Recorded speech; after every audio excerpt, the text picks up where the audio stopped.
अस्सलाम वालेकुम नाज़रीन, मैं मोहम्मद जावेद हूँ और रूबरू प्रोग्राम में आज शमशाद खादरी साहब से हम बात करते हैं। शमशाद खादरी साहब,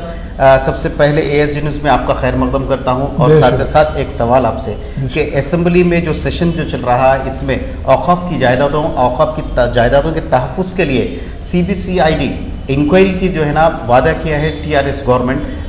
कायदे मुखनना मजलिस पार्टी अकबरुद्दीन नबी साहब की नुमाइंदगी पर, इसके बारे में आपका क्या कहना है? सबसे पहले जावेद साहब, मैं ASG न्यूज़ का शुक्रगुजार हूँ कि उन्होंने मुझे बुलाया और मेरे ख़यालात का इज़हार करने के लिए आपने मुझे मौका दिया।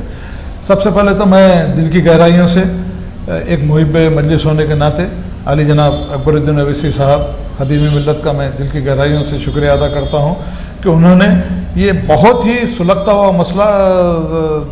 असम्बली में उठाया, जो मैं समझता हूँ वक्त की अहम ज़रूरत है। और जिस तरीके से चंद्रशेखर आज़ाद, ये तो हमेशा होता है, हम जब भी असम्बली सेशन चलता है अकबरुद्दीन अवैसी साहब की हर बात मानते हैं, उर्दू में जो है तकरीर भी करते हैं चंद्रशेखर आज़ाद साहब। ये जो है हमारी आपके हमारे नौजवान क़ायद हबीब मिल्लत अकबरुद्दीन अवैसी साहब की एक ताकत है, जो चीफ़ मिनिस्टर को भी उर्दू में जो है तकरीर करने को जो है मजबूर कर देते हैं। अब रहा सवाल CBCID का, जो उन्होंने अनाउंसमेंट किया है, जावेद साहब आपको एक बात याद दिलाना चाहूँगा, 2017 में जो है इन्हीं चंद्रशेखर राव साहब के दौरे हुकूमत में उन्होंने वक्फ बोर्ड को जो है मुखफ़िल कर दिया था। मुखफ़िल करके उन्होंने ये वादा किया था कि एज सुन एज पॉसिबल, जितना जल्दी होगा सर्वे करते हुए तमाम जायदादों को हम हासिल करेंगे। तो मुझे अब इस बात की हैरत ये हो रही है कि यकीनन अकबरुद्दीन अवैसी साहब ने इस जानिब उनकी तवज्जो मुनज़्ज़िल कराई और चंद्रशेखर राव साहब ने फौरी तौर पर इस बात का ऐलान कर दिया, क्योंकि ये एक बहुत बड़ा कारनामा है आपके हमारे हरदिल अजीज़ क़ायद आली जनाब हमारे अकबरुद्दीन अवैसी साहब का, कि उन्होंने चंद्रशेखर राव साहब के इस बात पर मजबूर किया कि वो असम्बली में उस बात का ऐलान करें। तो ऐलान तो हो चुका है जावेद साहब, मगर आप इस बात का अंदाज़ा लगाइए 2017 में भी इसी तरह से ऐलान किया गया था, फिर 2017 से 2021 आ चुकी है, फिर उस पर अमलावरी क्यों नहीं हुई? अब आप क्या समझते हैं कि उस पर अमलावरी नहीं हुई 5 साल का वक्फा गुजर जाने के बाद? अब चंद्रशेखर राव साहब ने, हरदिल अजीज़ हमारे चीफ मिनिस्टर साहब ने वादा किया, मुसलमानों की हमदर्दी उनके दिल में पैदा हुई। अल्लाह करे कि ऐसे ही उनके दिल में मुसलमानों के लिए हमदर्दी पैदा हो और मुसलमानों का यकीनी तौर पर कुछ फ़ायदा पहुँचाए। सिर्फ तयखुनात या अमलात या वादों पे, झूठे वादों पे कुछ होने वाला नहीं है। तो मैं ये चाहता हूँ कि जब आपने CBCID का ऐलान किया है तो इमीडिएट तौर पे, कल करे सो आज कर, आज करे सो अब कर,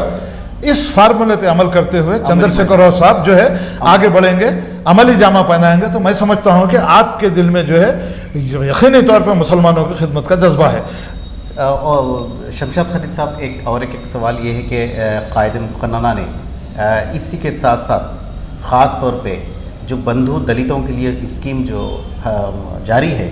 इस स्कीम के तर्ज पर मुस्लिम कम्युनिटी के लिए भी इसके लिए दरख्वास्त की है, जिसको मंजूर भी कर लिया गया और वादा किया गया है कि इसी तर्ज के ऊपर कोई एक स्कीम आएगी। इसके लिए आप क्या कहना चाहें? जनाब अली, मैं तो ये बात कहना चाहूँगा, यकीनन फिर एक मरतबा जो है आपके हमारे हबीब मिल्लत अकबर नौजवान क़ायद अकबरुद्दीन अवैसी साहब की इस इक़दाम की मैं दिल की गहराइयों से सिताइश करना चाहूँगा कि उन्होंने ये भी एक सुलगते हुए मसले को असम्बली में उठाया, ताकि तमाम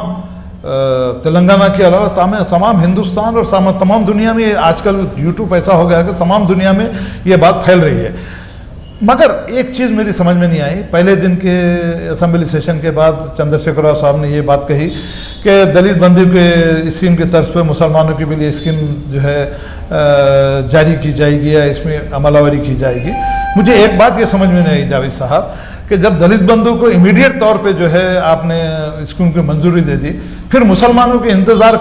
करने के लिए कहना कहाँ तक दुरुस्त है? ये आप सोचिए और ये हमारे आवाम को भी सोचना चाहिए और तमाम MLAs को भी सोचना चाहिए कि जब दलित बंधु की स्कीम का इम्प्लीमेंटेशन हो चुका है, तो फिर मुसलमानों की स्कीम जो है उसका अमलावरी करने के लिए फिर इंतज़ार करने की क्या ज़रूरत है? इस बात का जो है मैं जवाब चंद्रशेखर राव साहब से चाहूँगा। और दूसरी एक बात यह है कि ख़ास तौर पे जो कोतापेट फ्रूट मार्केट है, इस मसले पे भी मजलिस इत्तेहादुल मुस्लिमीन की जानिब से रुकन असम्बली बहादुर जनाब मौज़म खान साहब ने भी तवज्जो दिलाई है कि वहाँ से मुंतकिली के बाद में वहाँ के जो फ्रूट मार्केट के जो व्यापारी हैं उनके लिए कई एक मुश्किलात दरपेश आ सकती है,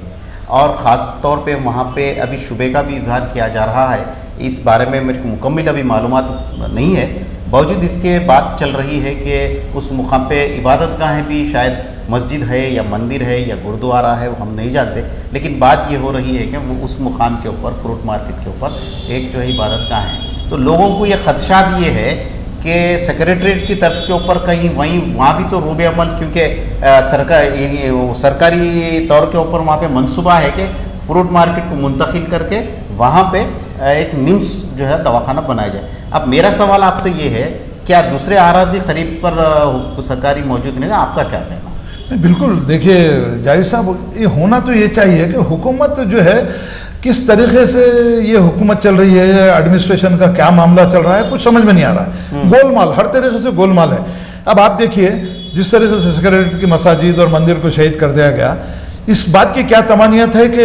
فروٹ مارکیٹ کی جو ہے مندر ہو یا مسجد ہو یا گرودوارا ہو اس کو بھی مسمار نہیں کیا جائے گا؟ یہ اس بات کا جو ہے اسمبلی میں عالی جناب معظم خان صاحب ایم ایل اے نے جو بات اٹھائی ہے، یقیناً قابل مبارکباد ہیں وہ، میں ان کو بھی دل کی گہرائیوں سے مبارکباد پیش کرنا چاہوں گا کہ توجہ دلے حکومت کی کہ بھائی عوام کو بہت مشکلات پیش آ سکتی، جبکہ حیدرآباد کا سارا حیدرآباد فروٹ وہاں سے لیتا۔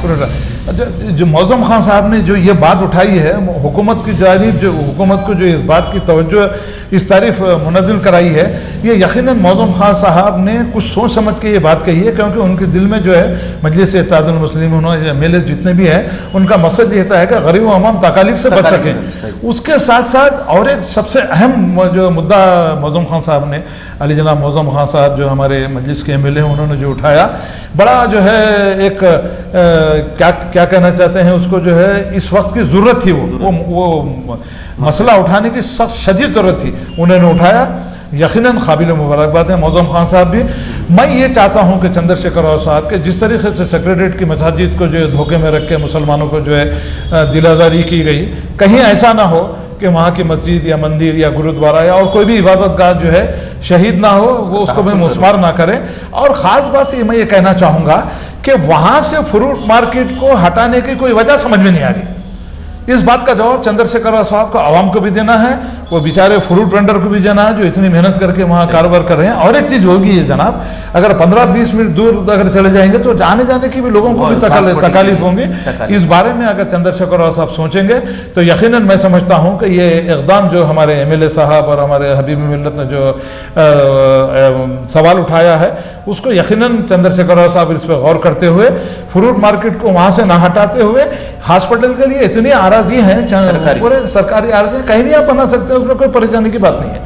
تو بہرحال جو ہے آج کی بات کو ہم یہیں پہ ختم کرتے ہیں، انشاءاللہ کل ایک نئے موضوع کے ساتھ میں۔ شمشاد قاضی صاحب، آپ کی ایک بات بڑی بہتر ہے کہ اگر واقعی نمس ہاسپٹل بنانا چاہ رہی ہے اگر سرکار، TRS گورنمنٹ، تو ان کو یہ ضروری نہیں کہ وہ فروٹ مارکیٹ کے پاس ہی جو ہے نا وہیں پہ جو ہے نا روب عمل لائے، کئی آس پاس میں کئی ایک اراضیات ہے جس سے وہیں پہ بھی جو ہے نا بنا سکتے ہیں۔ یہ آپ کا بہت بہترین جواب رہا، اور میں سمجھتا ہوں کہ ناظرین بھی جو ہمارے دیکھنے والے ہیں وہ یقیناً اس بات کو، اس نقطے کو سمجھ سکتے ہیں کہ سرکاری کئی ایک اراضیات ہے جہاں پہ فروٹ مارکیٹ کو بغیر متاثر کرے، اس زمین کو بغیر جو ہے نا استعمال کرے، دوسری طرف بھی تعمیر کی جا سکتی ہے اور نمس ہاسپٹل بنایا جا سکتا ہے۔ بہرحال کل پھر دوبارہ ہم ایک نئے موضوع کے ساتھ شمشاد قادری صاحب سے یقیناً جو ہے نا آپ کے روبرو کریں گے۔ تب تک کے لیے اجازت دیجیے محمد جاوید کو، خدا حافظ۔